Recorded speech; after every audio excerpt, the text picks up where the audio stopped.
Welcome to your Daily Dose. My name is Robert. I'm here this morning with Chris Webster. I gotta get the title right. I know you're the man on the mic at King Con, but I mean Yeah. you're one of the blue Uh, shirts. What's your title there? I mean, so I would call me MC and committee member.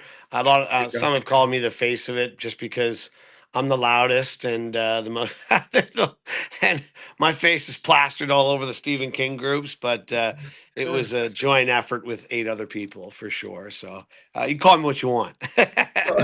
So we affectionately called you guys the blue shirts because you were in them all You're weekend. right. And Yeah.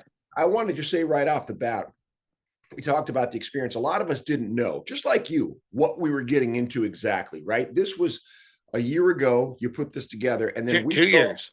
Two, 2 years 2 years. ago you started. Okay, Started. that's right. So we heard about it. I think most of us about a year ago. Was that when you went public?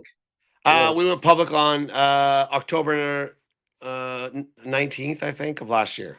So okay, yeah. over a So year. okay, so most of us. So you had a year in the background, and then a year ago, we heard about it. And so, the story that keeps coming up is a lot of us go, boy, I don't know. We hear about things, especially from the Dollar Baby perspective, our film show places, this, that, and the other, but we don't know what this is going to be like. Now, I know Las Vegas, lived there 20 years, so I had a pretty good feeling about it.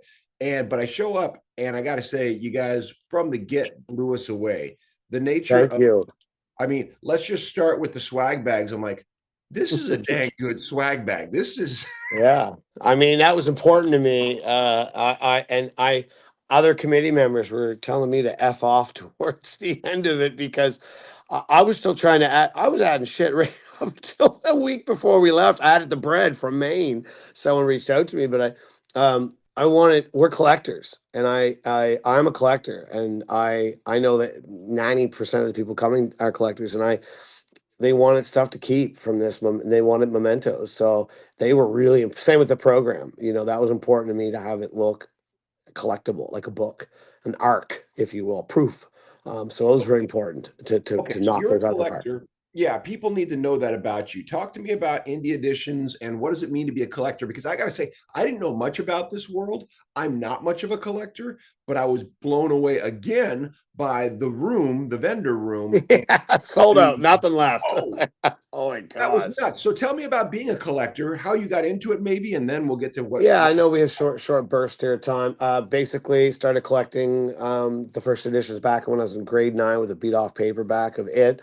And then I finally realized back in like 2008, 2009, the crash in the US had flooded eBay with books at a relatively cheap price because, hey, what do you do to save your house? Well, you're going to sell your collectible.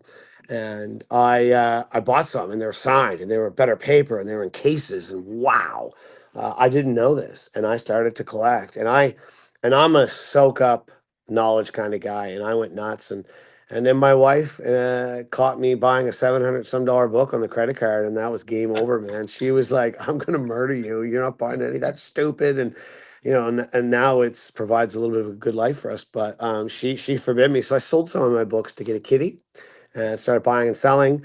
And then my dad one day said, Al Capone went to jail, not for murder. And I said, oh, what was it? And he's like, tax evasion. You need to start a company. So I did. And I love Indiana Jones. People called me the Indiana Jones of book collecting. And while I'm telling you, I'm going to show you something cool.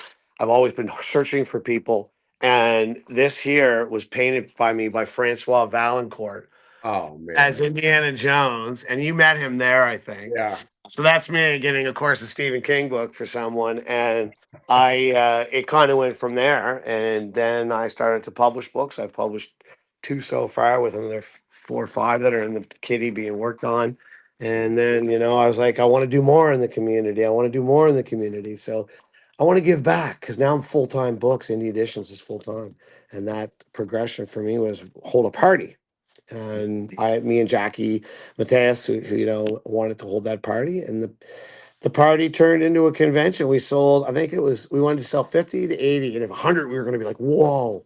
And we were just going to have a party at the hotel. That's all it was. No, nothing else. And we sold 448 tickets in 4 or 5, 6 hours. So I was like, cut the button off. we don't have that many seats.